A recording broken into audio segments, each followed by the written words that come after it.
Un saluto a tutti voi da Solfatara News. Se siete nuovi qui sul canale, questo è il momento giusto per unirvi alla nostra comunità. Iscrivetevi e attivate le notifiche, perché quello che sta succedendo ai Campi Flegrei merita di essere seguito giorno dopo giorno, senza perdere nemmeno un aggiornamento.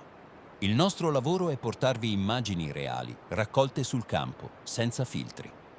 Prima di entrare nel vivo del video, vogliamo ricordarvi che abbiamo avviato una raccolta fondi su GoFundMe per l'acquisto di un sismografo professionale. L'obiettivo è installarlo proprio accanto alla nostra webcam attiva 24 ore su 24 sulla fumarola di Pisciarelli. Questo ci permetterà di rendere il monitoraggio ancora più trasparente, continuo e soprattutto indipendente. Ogni piccolo contributo può fare la differenza. Oggi è il 9 aprile 2026 e quello che abbiamo visto non è stato affatto ordinario. Abbiamo alzato i nostri droni in un momento particolare e vi spieghiamo subito perché.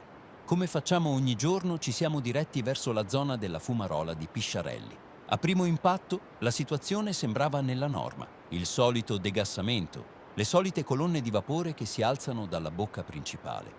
Ma bastava allargare leggermente la visuale per capire che qualcosa non quadrava. L'area non era come al solito. C'erano diversi mezzi dei vigili del fuoco e non solo. Abbiamo individuato anche personale dell'INGV, riconoscibile dalle tute tecniche e da attrezzature specifiche. Non parliamo di una presenza casuale. Erano operativi, concentrati, impegnati in attività precise proprio nella zona più attiva della fumarola. Una scena che, ve lo diciamo chiaramente, non avevamo mai osservato in questi termini. Abbiamo iniziato a riprendere tutto, cercando di documentare ogni dettaglio. Movimenti, strumenti, posizionamenti. Sembrava quasi un'operazione coordinata, ma senza alcuna comunicazione ufficiale che spiegasse cosa stesse accadendo. E qui nasce il punto più delicato. Ad oggi non esiste alcun comunicato ufficiale da parte dell'ING-FIT su quanto abbiamo osservato. Nessuna nota, nessuna spiegazione pubblica. E questo, in un momento già segnato da continui tremori e scosse anche di una certa intensità, inevitabilmente alimenta domande. Dopo diversi minuti di riprese, per sicurezza abbiamo deciso di allontanarci.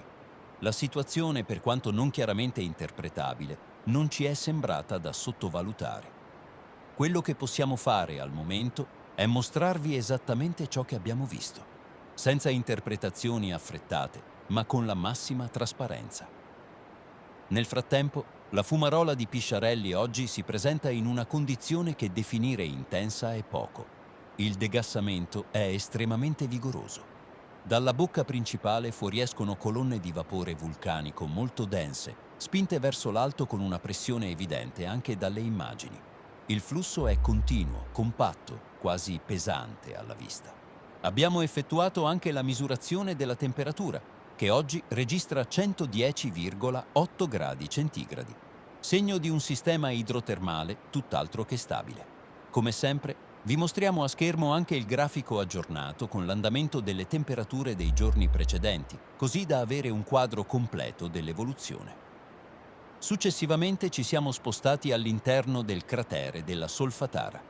Qui la situazione, almeno apparentemente, non mostra variazioni significative rispetto a ieri. Ma attenzione, non cambia non significa è tranquilla. Dalla fumarola di Bocca Grande continua a fuoriuscire vapore in maniera estremamente intensa. Le colonne sono alte, dense e il degassamento è costante. Anche qui abbiamo rilevato temperature elevate che confermano un'attività persistente e ben alimentata in profondità. Abbiamo misurato la temperatura nella fumarola di Bocca Grande, che oggi è di 187,1 gradi centigradi.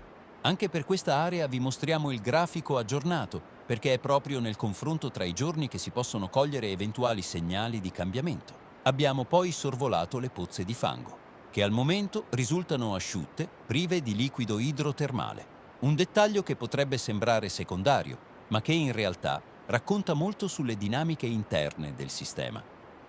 Quello che vogliamo dirvi, con la massima chiarezza, è che i segnali ci sono da giorni. E oggi si aggiunge un elemento nuovo, insolito, che non possiamo ignorare. La presenza operativa di vigili del fuoco e personale INGV direttamente nell'area più attiva di Pisciarelli. Non sappiamo ancora cosa significhi, non vogliamo fare ipotesi azzardate, ma di certo continueremo a monitorare ogni singolo dettaglio, perché è nostro dovere documentare ciò che accade. Se siete arrivati fin qui, vi chiediamo ancora una volta di iscrivervi al canale. Restate con noi, perché nei prossimi aggiornamenti cercheremo di capire insieme cosa sta succedendo davvero ai Campi Flegrei. Noi continueremo a volare, a osservare, a raccontare. Un saluto da Solfatara News e occhi aperti.